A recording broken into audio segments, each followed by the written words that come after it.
so stoked to see so many new faces and a few people that I already know just by being here for a few moments. And I'm just so excited that people can learn about what's happening locally that you usually see in academia. And it really shows that we have a really rich community here that's constantly working with our Native American partners to provide good data for the future. So what I'm going to do today is I'm going to discuss ancient fisheries for the Estlin and the Salina in northern central Big Sur. And what it is, though, I'm sure there's a lot of ologies in the room here today. And really, I'll try, but it's hard with dishes.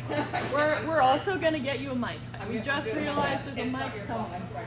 Okay, good. Yeah. So what it does also do is it assists us with modern fisheries management, with long-term ecological reconstruction, and with restoration. And so what I'm going to, a case study is the best example of what to do here. And as many of us love Big Sur, we know what Big Sur entails, a very thin tendril that cuts through multiple finger ridges. And this is a slide that was in 21, and it was after the Dolan fire, which denuded the hill slopes. And there was an atmospheric river in which there was 9 inches of rain that fell in one day. And we have records for this area in which we know where prehistoric sites are. Prehistoric sites, as in Estlin sites, Salina sites, are almost always on level ground located next to water, water being the most important aspect of human habitation. So what we have in this slide here is a 1933 photograph. If you see the black lens, that's an archaeological soil. And at this time, they did not have laws and regulations. Wow. Oh yeah, why not? It will help my friend in the back there. Thank you. Thank you so much. Sorry to disrupt you here. Okay. Is that better? Right there? Okay, all mic'd up, are ready to go. We know the context of the location. So you see the black midden, and so I was contacted by our Joslin partners, and they said that they were aware of the site in construction. And so what we had to do was quickly mobilize an entire crew. This is during COVID, by the way, when everything is shut down.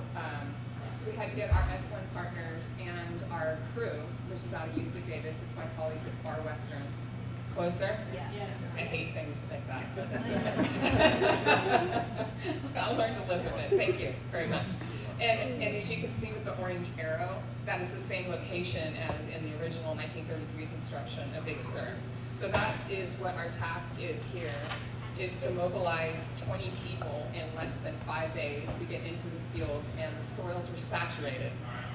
And what we did is we excavated 2 sites. This first site is MNT 255, and it's a long-term habitation site, which is, it was used throughout the year for 500 years. And what we found at this site is predominantly subsistence remains, because subsistence remains is the same way you're doing here. What you do daily is what you're eating. So we're finding the bones and shells of animals. But also what we're finding is artifacts which show a living way. Most everybody here knows what a projectile point is. And what it also shows, though, is the small bead on the left side is a mission trade bead. And what happened here is, at the time of contact, individuals chose to either leave the mission system or to trade or get paseos to get passes to remove themselves from the mission system. On the lower, the corner there, that's a shellfish hook, which is constructed out of red abalone. This is the mystery and the beauty of being a researcher, is I have no idea what these are. Previous research for over 100 years find these next to hot springs. They're next to Estlin and Tessahara hot springs.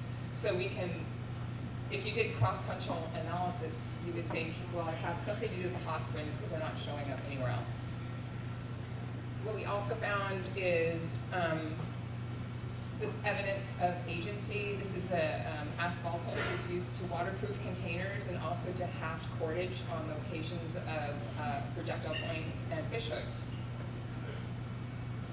And the other thing that we find at archaeological sites, and this is 2 examples that are really unique, is the one on the left is one of the most intimate, beautiful things I've ever found. It is 5 black abalone shells that a native Estlin nested and then place them back at the site, and we found them. The other one is a hearth cleanout, which is when you've been cleaning materials, you clean out your hearth, so it's like your fireplace. So it's the remains. And within that, you're able to find plant remains, botanical remains, as well as firewood. They were burning a lot of ceanothus and a lot of redwood there. Our second site is a different type of site. It's more ephemeral. It's a short-term occupation site. But this site has two occupations, one very early on and one later, which was used for about 4,500 years. And because it's short-term, you have a predominance of subsistence remains, but you don't have the more robust archaeological assemblage because you're not there long. And again, some agency is this wonderful little steatite pendant, which is a decorative item in the upper right. So let's get to fish. So along the Big Sur coastline, we have about 7,000 years of prehistory. And they're up there, they're fishing, they're living, they're catching small and large fish, and they're leaving them at the deposit. So after we excavate the deposit, what we do is we wet screen the soil. And this is the nuance that tells you the big picture. You need a comparative collection. So I fish, my husband, my family, my friends, we fish for the species, identify the species. They get given to the demetriid beetles, which clean the flesh. And this smells really good when you're in the midst of it and your neighbors love you. And so this is the larger bodied fish, ring cod, cabezon, sebastes, and Imbiatosidae, which is surf perch. And then you also, at sites, have a predominance of these little small, these are herrings and sardines, they're called Copediae. And in addition to the vertebrae, you have cranial elements that can be identified. This is from a Scorpicus, this is a cabezon, and you can tell there's cranial elements, there's lateral elements, skeletal elements. So what I do is I get the fish bones, which I have memory of about 70 of them, and then I cross-check them, and then there's always a ringer, and that's why you have 3 other colleagues that kind of help lead you down the way. So let's get into the fish. Now you have a context, Acrometerogenii collection, which is all ray-finned fishes. If you're in Pismo on the Channel Islands, or even Morro Bay, you get elasmobranchs, which are just sharks, skates, and rays. These are all ray-finned fishes. At the one site, the larger site, we have 369 elements, about 48 grams of bone. The smaller site, 134 elements and like 18 grams of bone. So there's small samples, but it is something that we can say something about. At the larger site, what we find is a dominance of cricklebacks, which red, black, speckled cricklebacks, as well as monkey face eels, cabezon, and sebastes. And these are within the repertoire that are most common found in the Big Sur area.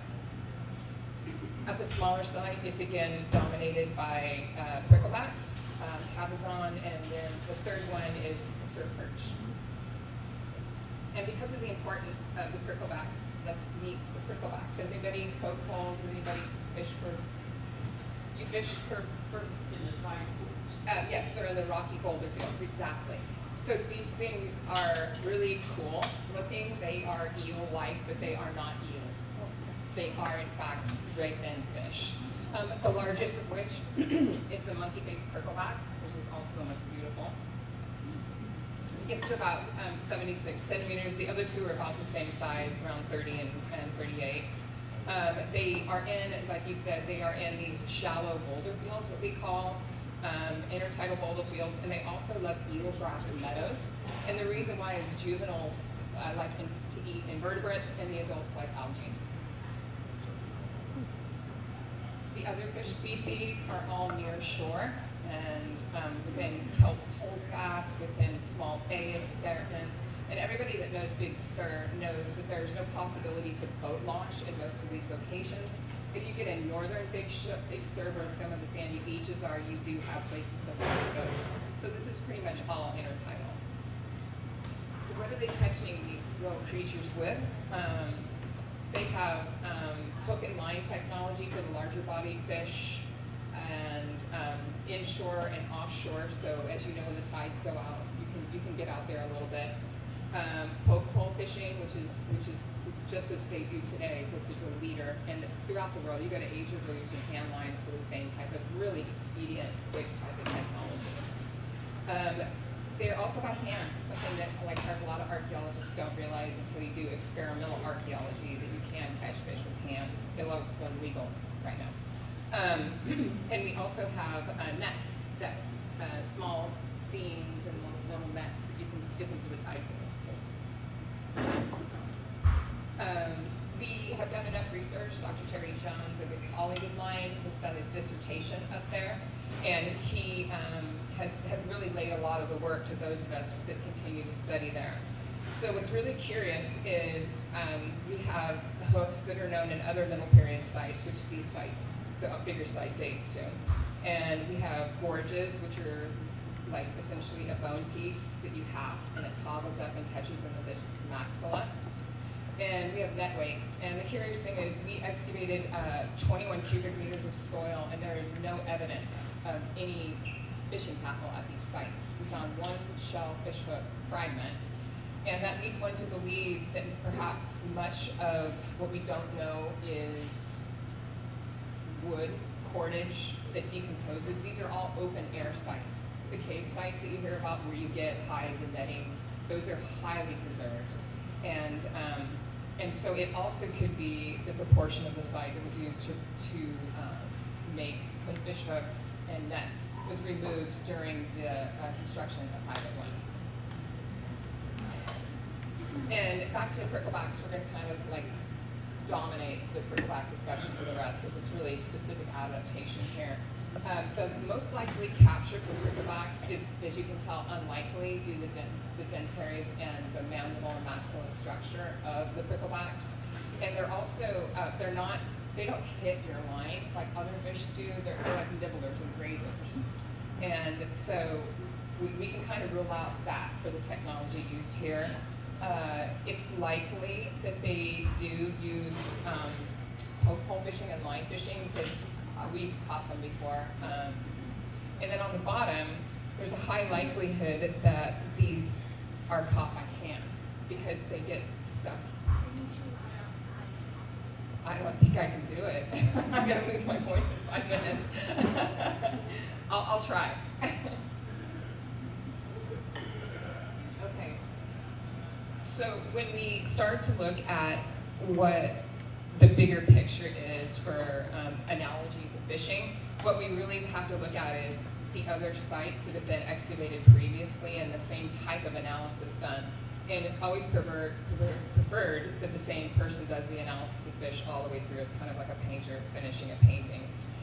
If you look at the sites within this study area, the early middle, which is the smaller site, has a lower taxonomic richness, and the other site, the larger site, which is to the Middle Period, has a much larger taxonomic index. All of these were also conducted by my colleague, and you can tell that they're both higher. And with regards to taxonomic richness, what I'm referring to is the number of species that are found, which has implications towards different environments that they're going to fish in. And this is where the long-term ecology of fisheries gets really cool, actually, because what we find is we have these 4 species of fish that predominate throughout the archaeological assemblage for 7,000 years. And what's unique about this is you have like 25 fisheries, which are 90% of the composition of these archaeological sites that have been excavated. And these are sites, which there's 12 of them, which is predominantly my colleagues at Far Western, Terry Jones and I. And what we can do is really start to look, okay, are we depleting our fisheries? Are they going into new environments, and are they going to really important lower ranking species, or are they, like on the Channel Islands, building huge expensive plankton moles to get out to get larger bodied fish? And all of these fish are small. They're local, and they're staying towards their local habitat. And so what you find at the sites is pricklebacks, as you've heard, dominate. They're a lower percentage within the sites, so it means there's more taxonomic richness. And compared to earlier intervals, there are more fish, so people are fishing more over time. And with processing base, I was really drawn towards the San Simeon Reef with the fisheries.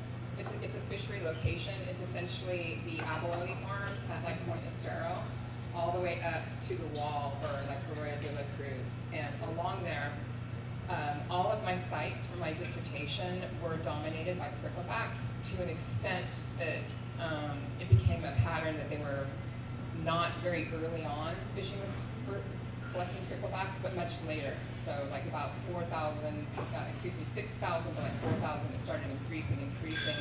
And they're all in a similar range. And this really got me to start thinking about, and my colleague and friend, Dustin McKenzie, why are pricklebacks dominating these sites? Well, social organization is really key to how we provision, how we process food, how we collect food.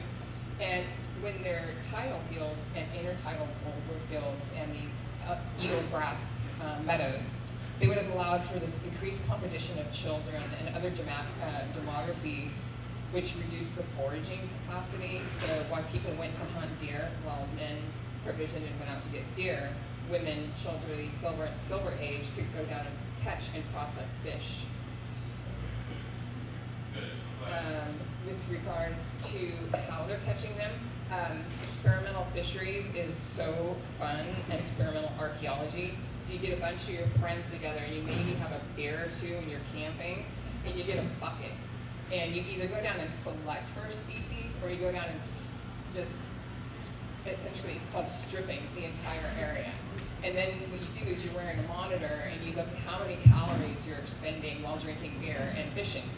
And what we found here is that the stripping versus a targeting processing species would have procured pricklebacks without technological investment and a very low caloric return.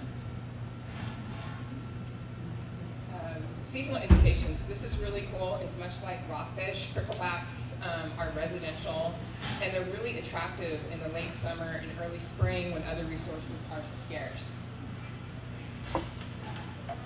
And with regards to habitat, fishing along the exposed reef coast, they crafted strategies and technologies to acquire the most profitable fish.